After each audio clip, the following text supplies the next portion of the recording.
Speak for India ഉറപ്പായിട്ടും വാക്കുകളുടെ ഒരു വേദിയാണല്ലോ. അപ്പോൾ ഈ വേദിയിൽ ഇവർക്ക് എത്ര നന്നായിട്ട് ട്രാൻസ്ലേറ്റ് ചെയ്യാൻ അറിയാവുന്ന കാര്യമാണ് നമ്മളിവിടെ നോക്കുന്നത്. മൂത്തവർ ചൊല്ലും മുതു നെല്ലിക്ക ആദ്യം കഴിക്കും പിന്നെ മധുരിക്കും. വേഗം പറഞ്ഞോ.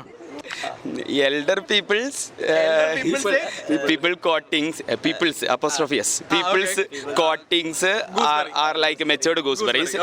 Matured gooseberries എല്ലാവരും ശ്രദ്ധിച്ചോ. It will be bitter first, then it will be it will be bitter first and then later it will become sweet എന്നാണ് അവർ പറഞ്ഞത്. നല്ലൊരു ഗൈഡ് കൊടുക്കുക എല്ലാവർക്കും, അത്യാവശ്യം കുഴപ്പമില്ലാണ്ട് പറഞ്ഞു. അപ്പോൾ അടുത്തൊരു സ്റ്റേറ്റ്മെന്റ് എന്ന് പറഞ്ഞാൽ ഇത് കുറച്ചും കൂടെ എളുപ്പമുള്ള സാധനം. അങ്ങാടിയിൽ തോറ്റതിന് അമ്മയോട്. Fail in market. Fail in market. അടുത്തത് പറട്ടെ. Angry to mom. Fail in market, angry to mom എന്നതാണ് അങ്ങാടിയിൽ തോറ്റതിന് അമ്മയോട് എന്നാണ് ഈ കുട്ടി പറയുന്നത്. ആന വാ പൊളിക്കുന്നത് കണ്ട് അണ്ണാൻ വാ പൊളിക്കരുത്. A squirrel can't open its mouth A squirrel can't open its mouth like an elephant do. Okay, like an elephant do എന്നാണ് പറഞ്ഞിരിക്കുന്നത്. മികച്ച ഒരു ട്രാൻസ്ലേഷൻ തന്നെയാണ്. ഞാൻ നിങ്ങളെ ഒരു ട്രാൻസ്ലേറ്റിംഗിന്റെ